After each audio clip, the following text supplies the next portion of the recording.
In this video, we're going to spend a few minutes looking at the Series B MSO user interface and some of the standard features that make it simple to operate and easy to master. The first thing we should talk about is menus. Rather than layering menus on top of each other, we have thoughtfully designed the placement of every user interface button, status readout, and measurement result.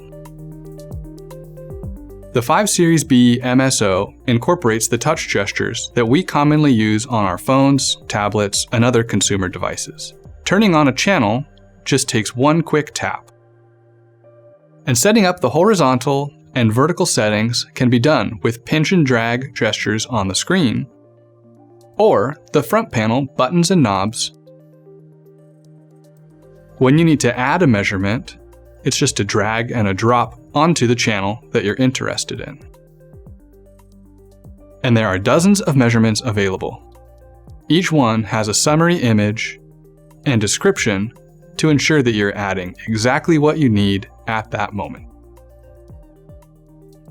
When you only need the measurement to apply to a portion of the acquisition, you can use gating. Here we will gate so that only what is in between cursors is measured.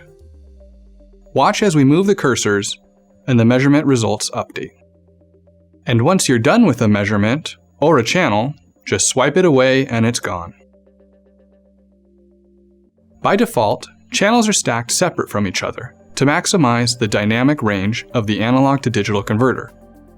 And they can be overlaid to make it easier to visualize how the signals might be related to one another.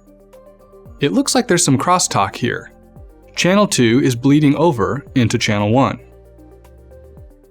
Let's add a callout to document the conclusion that I have come to. We can customize this callout quite a bit.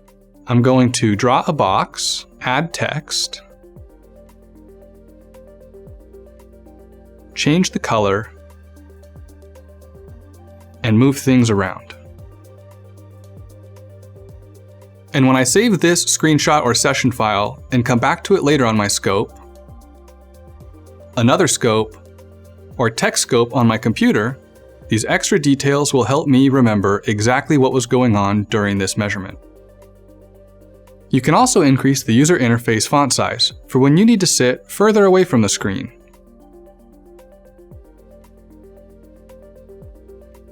Or you can decrease it for when you need to maximize the waveform viewing area. A searchable help directory loaded on the scope is just a click away to give you information and assistance right when you need it.